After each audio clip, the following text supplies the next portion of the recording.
اللہ تو اسے بھی دیتا ہے جس نے کبھی اس کے در کا رخ نہیں کیا، تو پھر تمہیں کیسے نہیں دے گا جب تم اس سے گڑ گڑا کر کچھ مانگو گے۔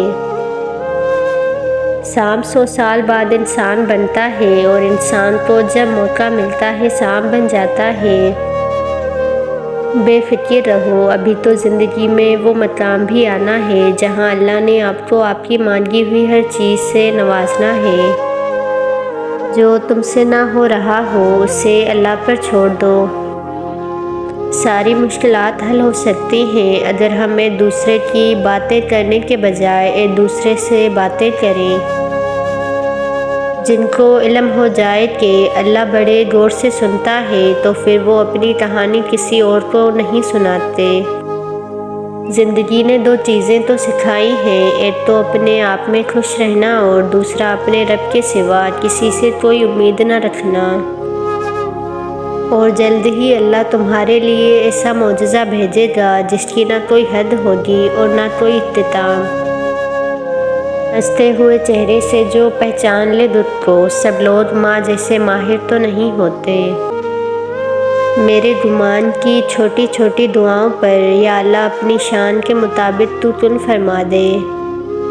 مجھے مانگنا نہیں آتا، آپ کو دینا تو آتا ہے نا۔ میرے اللہ میرے دل کی فریاد سن لے، کہہ دینا کن۔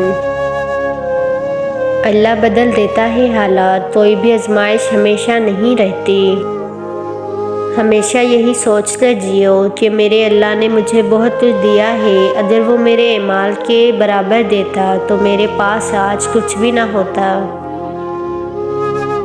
بے شک اللہ صبر کرنے والوں کے ساتھ ہے، اللہ ہی ہے جو اپنے بندے کے ساتھ ہے اور تھا ہمیشہ رہے گا۔ خود کو اسی کے احکامات کے مطابق ڈھال لو، اس کی مان کر دیکھو، پھر تمہاری ہر دعا پر کن ہوگا۔ مایوسی ایک دلدل ہے، آپ اس میں پہلا قدم رکھتے ہیں، دوسرا قدم آپ کو نہیں رکھنا پڑتا کیونکہ دلدل کو ہمیشہ پہلے قدم کا ہی انتظار ہوتا ہے۔ تو تم مجھے یاد کرو، میں تمہیں یاد کروں گا۔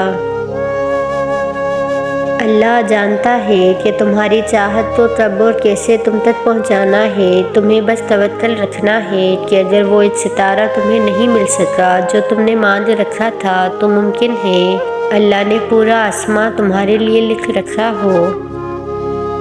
اللہ جانتا ہے کہ تم تک تمہاری پسند کو پہنچانا کب بہتر ہے، یہ جو تمہیں دیر لگ رہی ہے اصل میں وہ تمہاری جلد بازی ہے۔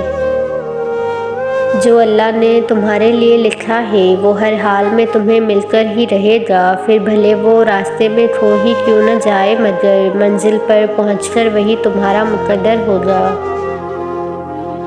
تم نہیں جانتے کہ تم دعا مانگتے مانگتے قبولیت کے کتنے قریب آ گئے ہو اور تمہارے معجزوں کے درمیان کتنا کم فاصلہ رہ گیا ہے۔ حضرت علی علیہ السلام نے فرمایا، وہ لوگ جو کسی کا برا نہیں چاہتے اللہ تعالیٰ ان کو ایسی منزلیں عطا فرماتا ہے جو ان کے گمان میں نہیں ہوتی۔ سکون دل کی خاطر چل کوئی سجدہ دل ڈھونڈ لائیں۔ اللہ کے سوا دنیا میں ایسی کوئی طاقت نہیں جو انسان سے کچھ چھین لے یا عطا کر دے۔ تم جو چاہتے ہو وہ مانگو اللہ سے، اللہ ہی دے گا اور ضرور دے گا۔ تم بس قبولیت پر یقین رکھو کیونکہ وہ وقت آنے پر تمہیں تمہاری من پسند چیز سے نواز دے گا یا پھر تمہارا دل اپنی رضا میں پھیر دے گا، دونوں صورتوں میں بہتری تمہارے لیے ہی ہے۔ اللہ دیری انہی کے لیے کرتا ہے جن کا مانگنا اسے بے حد پسند آ جائے۔ بس غم نہ کرو، وہ لمحات دور نہیں جب معجزے ہوں گے، وہ خوشی کے لمحات دور نہیں ہیں جب اللہ تمہاری چاہی ہوئی چیز کو تمہارے نصیب کا حصہ بنا دے گا۔ کہہ دو کہ اگر میں نے اپنے رب کے حکم کی نافرمانی کی تو میں ایک ہولناک دن کے عذاب سے ڈرتا ہوں۔ اب ڈر تو صرف اللہ کو کھونے سے لگتا ہے۔ اطمینان رکھو، تمہاری ہر آزمائش اور تکلیف اب ختم ہونے ہی والی ہے۔ تھوڑا سا انتظار کر لینے سے وہ آزمائش میں بھی کمی کر دے گا اور بہترین سے بھی نواز دے گا۔ اور اللہ کے علاوہ تمہارا نہ کوئی دوست ہے اور نہ ہی مددگار۔ جس طرح شبنم کے قطرے مرجھائے ہوئے پھول کو تازی بچتے ہیں، اسی طرح اچھے الفاظ مایوس دلوں کو روشنی بچتے ہیں، اور قرآن دلوں کو سکون بخشنے والی کتاب ہے، اور تمہاری آخری منزل اللہ ہے۔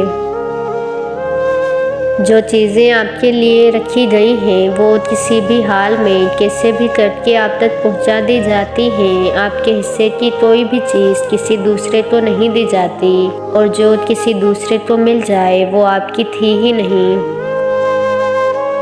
دعائیں یوں ہی تو زباں پر نہیں آتی، اللہ نے تمہاری قبولیت کا فیصلہ مقرر کر دیا ہوتا ہے۔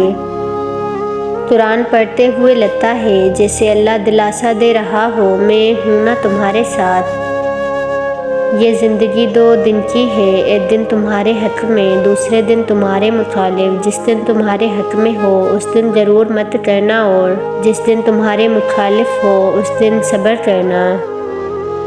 جنہیں اللہ سے مانگنے کا شوق ہو وہ زندگی میں کبھی خالی نہیں رہتے، اور اللہ تعالیٰ کا دوست ہونا کافی ہے۔